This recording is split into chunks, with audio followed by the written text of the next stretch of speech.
I just wish for everyone's idea, everyone's solutions to be out there because they're all valuable.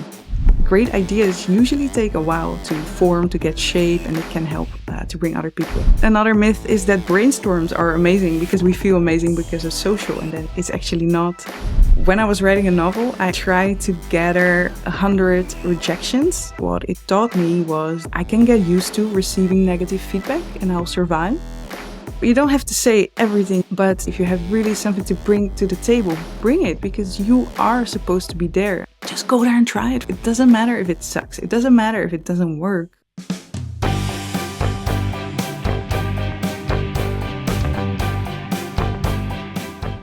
Welcome to No Hacks. If you're new to the podcast, this is the place where experimenters and optimizers talk about experimentation and optimization, both at work and in real life situations. Today, we're talking about diversity and how diversity can and should be what drives your experimentation and optimization efforts. I think I have the right person for this topic. My guest is Lucia van de Brink. She is the founder of increaseconversionrate.com. She has led over 800 A/B tests and influenced more than 25 million visitors globally. She's also Agency Team of the Year nominee at Experimentation Elite 24, CRO Thought Leadership Award winner by Chameleon in 23, Experimentation Culture Community Award 2023, and so on and so on. And then there's a lot of other things you do. Exactly. Lucia, welcome to the podcast. It's an honor and a pleasure to have you. Yeah, thanks so much for having me. You do a lot of things. We'll talk about the many, many other things you do. I'll just mention karate and literary novels, just as a teaser for everyone who is just tuning in right now and have no idea about what's coming. But let's talk about collaboration bonus in diversity and why diversity is not something you add on top of what you're doing, but it should be built in everything you're doing. Mm-hmm. Yeah, so for me, it came very naturally. I'm a super geek. Like, I started building my own website when I was 11 years old and, rolled into this whole experimentation world, and I just love it. But then after a while, when I was working for experimentation programs that are like, more than 200 tests a year, that kind of range, then you start to wonder like, okay, we are doing research right. Maybe sometimes we tweak here and there. We have the process right. We involve all the people. Even the culture is kind of okay. Of course, can always be better. But then what is next? What comes after that? How can you improve an experimentation program that runs hundreds of experiments after that point? So I was all the time looking for that. And I think something just coincidentally happened, actually. So I was working at this news website, and they also did CRO, which is interesting to most people because how do you do CRO for a news website? I was going to ask, but now I'm not. Yeah, I've been asked this question. But yeah, how you optimize for how many pages people read, or if they read the full article, or if they come back. So those kind of things. Which is also optimizing. So you can use A/B testing. But back to the point we were talking about, we had this big experimentation program. It was already a couple of years ago, and experimentation programs with hundreds of A/B tests were not so common then at all. But then I noticed that there was a developer, and the developer came to me and said, hey, I work on the app. We are also testing on app. And I don't know if I should load the homepage. Should I do it all at once? Should I build it like that?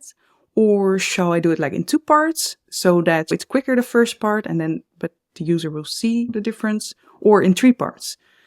And that sounds like an A/B test to me. So we run the test, and it was a winner, made for the company itself an amazing amount of money. But it's not only about that, right? Because also the developer learned how to do this in the best way in this circumstance for this app. So it was great for the developer. And me, as a CRO specialist at that place, I learned that this was something that I could have never come up myself with my brain. I wouldn't have gone there.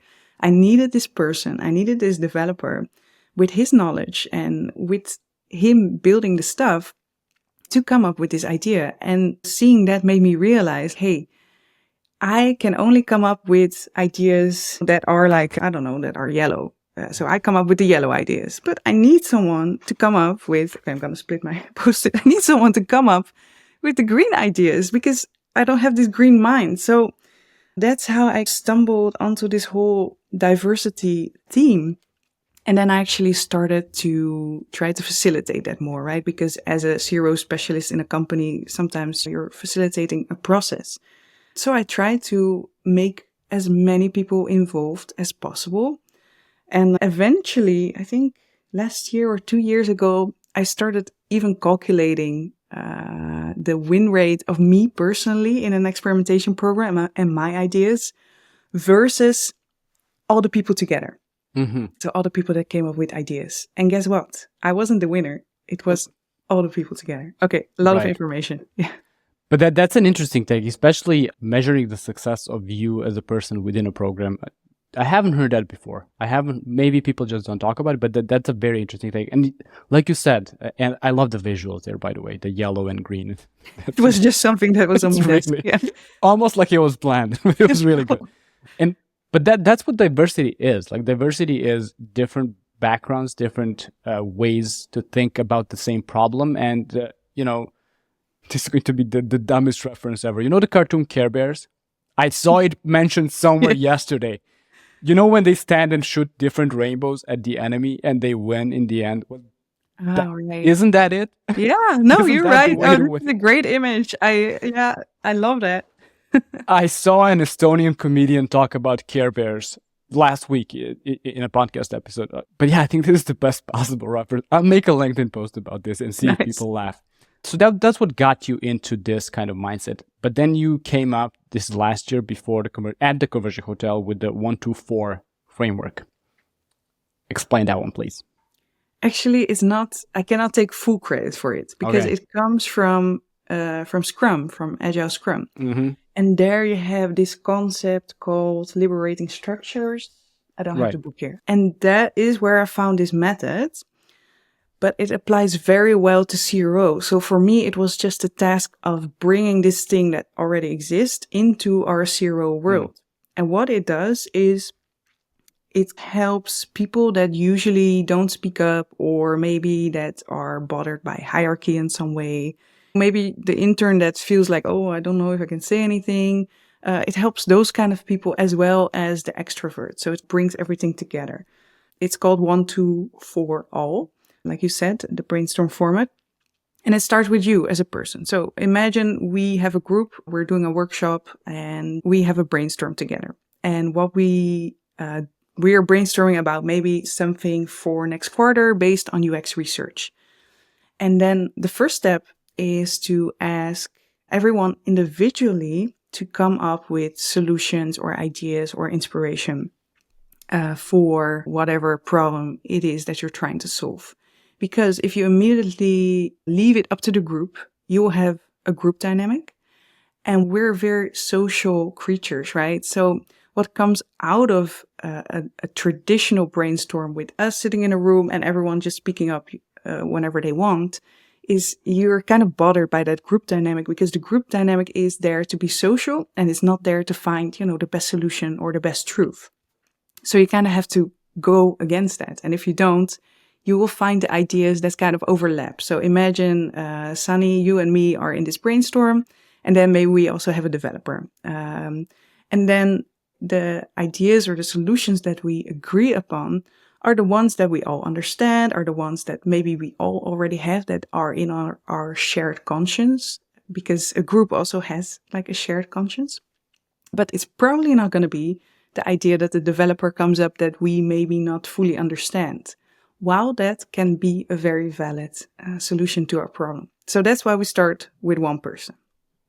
And this is without talking to other people. You just do it all on your own, like headphones on, just do this thing and come back. Yeah, basically. Go that's to your Miro board or whatever and have 10 minutes. Mm-hmm. Booking.com calls this a silent brainstorm. Okay. But then after that, we build up. Let's say we have a group of 8 people. Then I will ask everyone individually to talk to, whoever is sitting next to them or whoever in the call, doesn't matter, can be remote. And then to present their best ideas to this other person. And what happens here is that, okay, you will get social, you will get a different dynamic, but you will also get a feedback loop. So that's great. And maybe together they already start improving on their idea, because great ideas usually take a while to form, to get shape, and it can help to bring other people in. So then we went from round 2, and then we want to go to 4 people, which is maybe the size of Just a question there. So there's a group of 2 and I tell you my idea, you tell me your idea, or is it just go to the next person in a circle or like No, whatever? yeah, it's just like one-on-one. So Okay. 2 people talking to each other. So it's kind And of they safe. both it's share small. their idea. They Yep. both share their Okay. ideas, and they kind of Got it. maybe they'll also that can be an exercise, like, hey, share your best 2 ideas, for example, and then they will present it to each other and maybe already talk a little bit about it. Perfect. Yep. So next step is 4. Next step is 4, but it's 4 because the total size of the group is 8 people. So you will have like 2 groups that consist of 4 people. Now, when you have 4 people, there are already a lot of ideas that they came up with individually. And it's great to have them talk to each other to figure out the best ideas together. Again, this will have this whole social thing in there. What will happen is they will again start discussing their ideas, which idea is the best. Maybe someone will say, hey, but what if you do this idea like this? And this is kind of how the idea immediately evolves. So that's great. And they will come up with the 3 best ideas. This will be social ideas, but they will already have multiple feedback loops. So they usually are quite good as well. And then we will ask them to present their best ideas to the other group and vice versa. So that's how you eventually also come up with, you will have the best ideas that the group selects.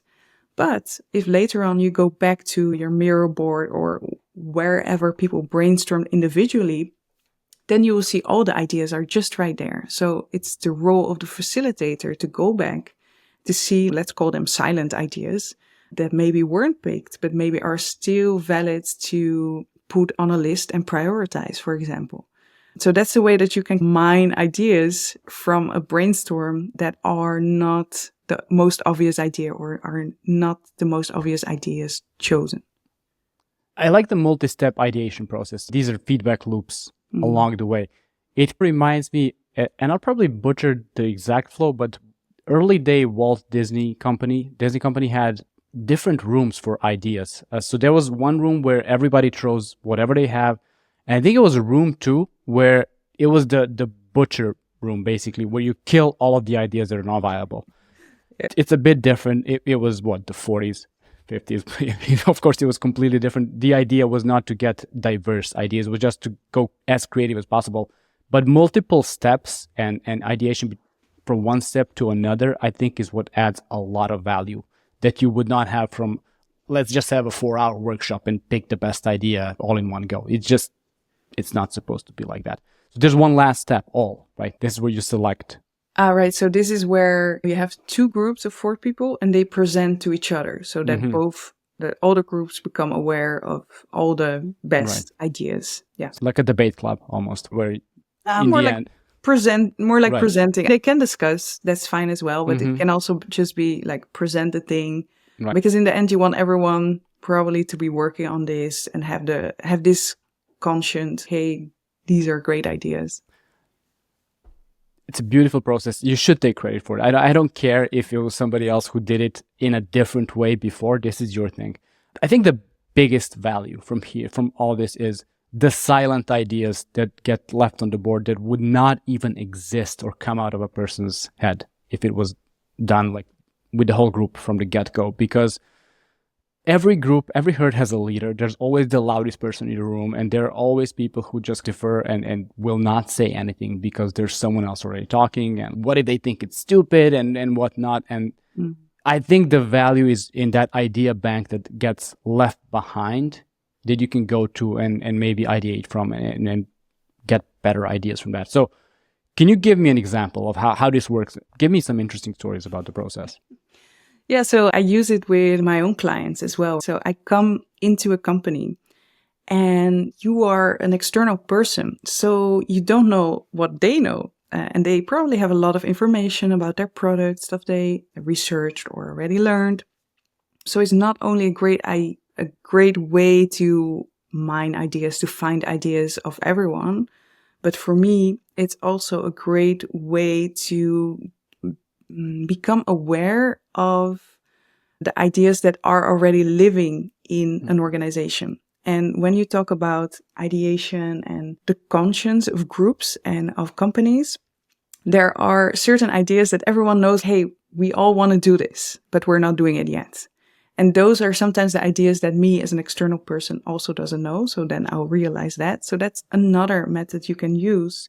But next to that, I think the thing that this process does the most is adding this step where someone ideates by themselves. And that's weird because you're in a group and you want to be social and la la la. So that's really the key factor that sets it apart. And I think why I love it so much personally is because I've been the silent intern. I've been the only female in the room. I've been the youngest in the room. I've been not speaking out in those settings most of the time until I started A/B testing. And suddenly I had data and suddenly people would listen to me and I even took myself serious. So that was a great shift, but I think that helped me vouch for the introvert, the intern all the time. Not to say that I'm against hippos or that I'm against managers, because they should also be there. They also have great ideas, but I just wish for everyone's idea, everyone's solutions to be out there because they're all valuable. Episode 6 of the season, we mentioned hippos in every single one, and it wasn't even planned in any of the episodes. But I think the hippos, they know stuff you don't know when you're a consultant. Treat them as someone who can teach you and not like the enemy who's going to stop your brightest idea that's about to save the world. Because let's be honest, there's stuff you as a consultant, as a CRO person, probably don't know better than they do. And that just should be that kind of humble approach in doing CRO and optimization, especially coming into an organization. They already know things. Yeah, and we have this, I don't know if you know that, there is this pyramid that is like the hierarchy of evidence. Yes. It's a pyramid. In the bottom, it's expert opinion. That's, right. Sometimes it's the best you can have what you start with. And that's usually what managers have. 100%. And then, on top you get, if you want to increase and less biases, you get UX research, A/B testing, all that stuff. But the foundation is still expert opinion. It's maybe the social construct and the hierarchy and all those dynamics that we have to work with as well. 100%. And it goes beyond just the opinion. Like the hippo, let's call them hippos. Let's just keep calling them hippos because maybe it works for SEO and people search for hippos. They'll find this podcast now. Who knows? But that person is not just opinion. They have knowledge that you're not aware of. So it goes beyond just the opinion. It helps you form your opinion on something or create a strategy that if you don't have this data and this information would be different. It kind of goes back to 1-2-4 all framework because everyone's idea needs to be like a puzzle set. You spill it onto the table and then you find what you need to use and what you want to use. So what are some of the key strategies when you're scaling an experimentation program for an organization, and how do you include diversity? I think, of course, there is process. If you want to increase velocity, you want to automate stuff, you want to have a process that you can do things as quickly as possible, be smart about it. And there's a lot of ways to improve that. I know tons of tricks, but it's not necessarily my specialty. But of course, what diversity does is it does add ideas. And this is also what people fear in a way, because what I hear the most if I say to people, hey, let's try to get everyone's idea or solution to this specific thing, they are like, whoa, that's going to be way too many ideas. And how are we going to deal with them? And we're going to have to say no to everyone. And we don't want that. Plus, there is this myth that it's either like you have one great idea versus you have a ton of ideas, but they are all shitty. So there is this myth that, if you have one idea, then it will be good versus if you have a lot of ideas and you work on a lot of things, that will be bad. But this is actually not the case from my experience. And I do know some other people that have the same experience. In fact, if you come up, for example, with 100 ideas, of course, there will be like one great idea in there. But there will be, big solutions in there, small solutions. There will be maybe small iterations or big things within a range of 100 solutions, 100 ideas. There is so many in there that there must be a winner in there. While versus if you only have one and you spend a lot of time, then you only have that one. And what if it loses? Then, you only had that one. That's one element of it. What if it loses? But the other one is, what kind of an egomaniac do you need to be to think that the first try was the best option available? Like, what kind of a mindset does it take to think, okay, I tried once, there's no way this can be better? And I think this is, again, staying humble, and why being humble whenever trying to optimize something is probably the way to go, because however good the result is, it could have been better. Like, there's no way you hit that 100% mark. It always could have been better. So there is something that in the writing world we call the shiny new idea syndrome. Okay. It's whenever, you get that new idea and you think like, whoa, that's amazing. And this is going to be it. And this is, and I think that happens with CRO too, and with A/B testing too, that sometimes you think of an idea and you're super excited. You feel good. Other people are also drawn to that.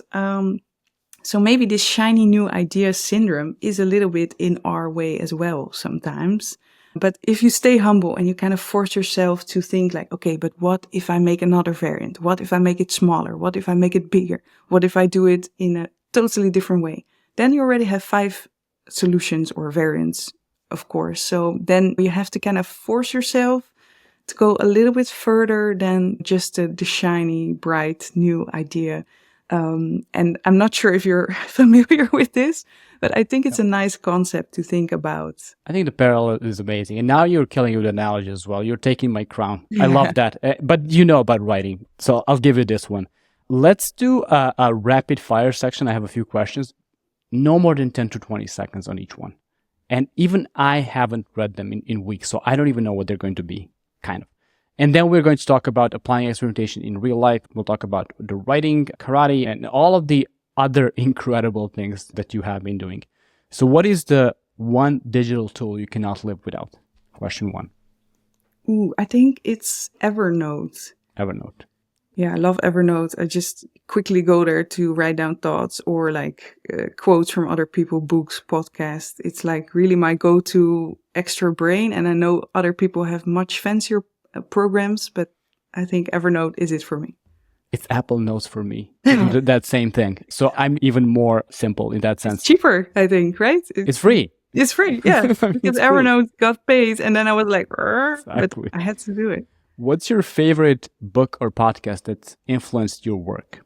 Oh my gosh, this is too hard of a question. I think each book and each podcast you take with you, right? You take with you in your life. And maybe it's just a little piece or a word or a sentence.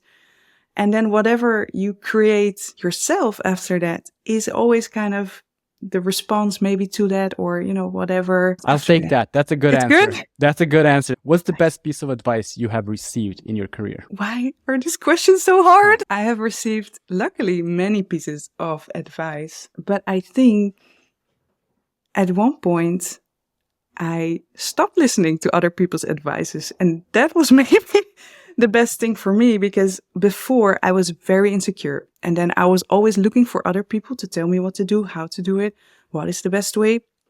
And then at one moment, I grew up a little bit and I thought, okay, I can, of course, gather all this information from other people, but I will decide myself what is the way. And I think that in the end helped me really to live true to my person as well. So it's not necessarily advice I received from someone else. No, that is the best. I have a follow-up, but I have one more rapid fire question. What is the one industry myth that you would like to have people stop believing? CRO industry. Oh my gosh, so many. The hippo one, everyone is on it. Then we have the one big idea that you spend a lot of time on that we also spoke about. That's another myth. What else kind of myth we have? Maybe another myth is that brainstorms are amazing because we feel amazing because it's social, and then it's actually not. There is also a lot of research about that. So that's a good one. I'll take that. So my follow-up now, you talked about being insecure in the past, and then you grew up, something clicked.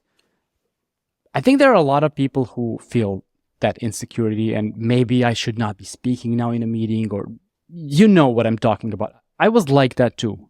I was very much an introvert. I wouldn't say scared, but if you're not asking me, like you don't want me to say something, I think that's what it comes down to. What was it that made it click for you? Hopefully this can help someone listening to the podcast. When I was writing a novel, I actually tried to gather 100 rejections for that novel or for the work I wrote. And I think it applies in many ways. But what it taught me was that I can get used to receiving negative feedback and I'll survive. I think that's the first thing. Then next to it, it made me produce something that I had to send out. And I said to myself, well, if they don't like it, fine, situation is not changed. But if there's one person out there that does like it, that it does resonate with, that might be my win to get my book published. So that's another thing. And then it is shipping things as well. And this is the same that you have to do with writing as maybe with A/B testing as well. You have to constantly ship out tests. You cannot have a gap in your roadmap. It's a waste of time. It's a waste of your program because you could have been running a test and maybe your competitor is running that test. So you need to be always shipping ideas, solutions, variations, tests all the time. So that's also a way to push yourself, or you have to push your team, or you have to push your organization to keep achieving that because that's not easy. And even on a personal level, you have to keep shipping or pushing things out, whatever that is on your personal level. If you're not doing that, if you're not getting that feedback when you push something out, your confidence level will not grow. It may stay the same over time. It will decline, I guess, because you're not really doing much. But the only way to be more confident is to push things out, and there will be positive feedback. If you are an introvert worried about what people will say, let's assume that this person will definitely do their homework and do the work that they're supposed to be doing. Because if you're just recklessly pushing things out and don't care about the feedback, you're not that person. You're not stuck in that introvert cave, whatever it is. If you are that person, you should just try. And if you push something out and the feedback is, oh, you should have done this years ago, you kind of screwed up, but you live with that and move on and don't make the same mistake. When you push something out, if the feedback is not, I'm quoting a friend here, if the feedback is not, hey, this is kind of rough around the edges, you waited too long. I was just thinking of a funny story. So I used to do A/B testing at a telco. And I had a manager there. And, this manager would all the time evaluate how I was doing every quarter, something like that. And then at one point, he said, yeah, for you to improve, for you to ever, get a promotion or anything, you need to stop being an introvert and you need to become an extrovert. And I was like, what? Press the button. This is who I am. What are you talking about? Then he said, yeah, if you're in a group, you don't stand on the side of the group. You're gonna have to go in the middle, make noise. And that was exactly who he was, but it was not who I was. So in the end, you will always struggle with this. I think sometimes you do feel like, hey, this thing that I want to say is important. I feel it like I get a little bit nervous or excited. And then I think like, oh, I have to say something. I have to say something. And then if you don't, you're also like, I don't know, feels a bit sad. You don't have to say everything. You don't have to be there all the time. But just if you feel like you really have something to say, if you have really something to bring to the table, bring it, because you are supposed to be there. I mean, you are here alive. You are in this company. They hired you for a reason. Don't have to be there all the time screaming in the middle of the group or whatever, but be there when it matters.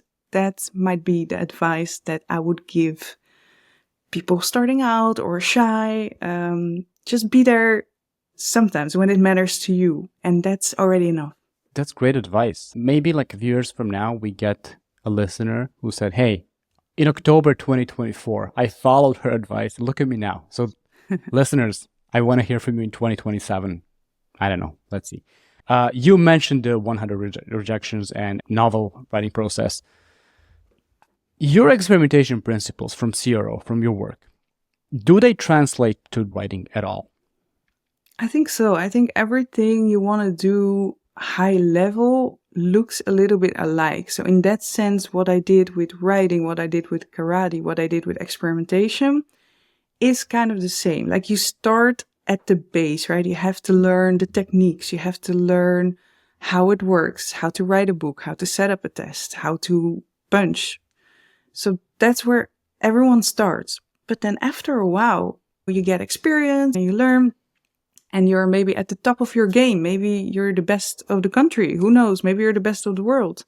But then how do you still keep on improving? And that is kind of experimentation. And sometimes it does come down to, in karate, for example, moving your big toe a little bit differently.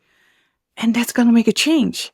And that's crazy. But that's the same with A/B testing sometimes. And I think it's the same with writing novels, that, sometimes just choosing that different word, or just having another variant of a sentence or of a scene, or cutting it out completely. That's what's going to make a book worth it as well. When you start, it's not about attention to details, but eventually when you want to improve, it is about your big toe being an inch different. And that is also what CRO is, because if you're just starting a web shop and, it doesn't even, you cannot even go through the checkout, CRO is not going to help you. CRO is a top class sport that's going to make a web shop go from great to even greater. But it's attention to details and knowing which details to focus on. And that's basically trying everything and seeing what makes most sense. One final question about applying these principles to your real life.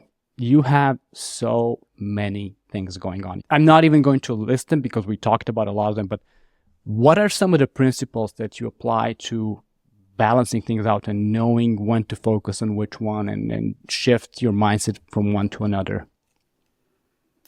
Yeah, sometimes I introduce myself and then I don't even know where to start, because I'm such a weird box of things that a person can be. But I guess that's also the fun of it. Some people are very different. They're just like, hey, this is my thing and I stick to it. But for me, the fun is really in being adaptive and learning a lot of stuff, and in a way transitioning what I know from like writing or karate to experimentation and back.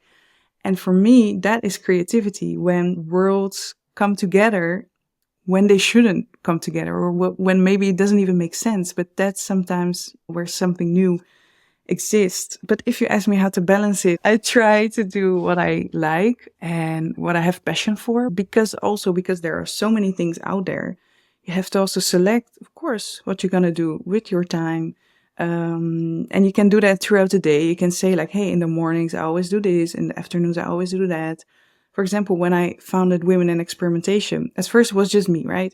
Eventually people stepped up to help, but the work became bigger and bigger. And eventually we had an online summit. But I would just plan, like, time box some hours in my week to do that. Because if I wouldn't, and still, even if that gap in my calendar wouldn't be filled up by meetings or work, maybe I would spend it scrolling on social media. That's the danger, right? So I think it's good to keep yourself sharp on what it is you really want to do with your work, with your life, and do that first. So I always try to do whatever I want to do. Sounds very selfish, but I try to do that first, and then later on, I'll respond to people's emails. So I'll do that in the afternoon. I will try to have meetings in the afternoon, because otherwise, maybe again, because we're social creatures, I will get distracted by the other people, and I won't focus on the stuff that I have a passion about, and that what I think are the things I should do with my life, and I should create or like introduce to the CRO world, like the 1, 2, for all templates. If you don't do that, I would have gotten lost. So I try to really focus and dedicate some time to myself and the projects that I work on. Otherwise, you probably lose it, and that sucks. Yes. And from my personal experience, I've been working from home since 2009. So that's 15 and a half years now. The appeal of not having structure in your life when you're employed like that, when you just work for yourself, it's huge. I'll stay in bed. I'll do it later.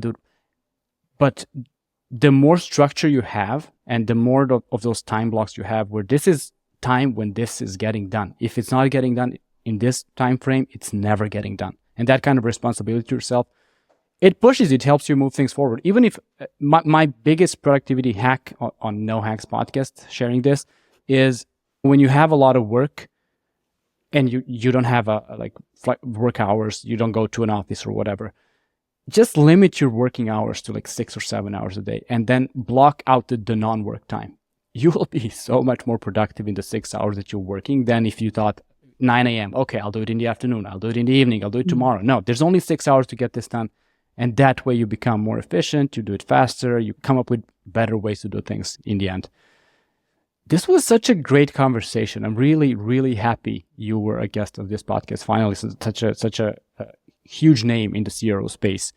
And I'll just repeat the main idea. The main message is that with experimentation with CRO, you want to test the ideas of the intern and the CEO and everyone in between, because that is the only way to really maximize what your organization can do.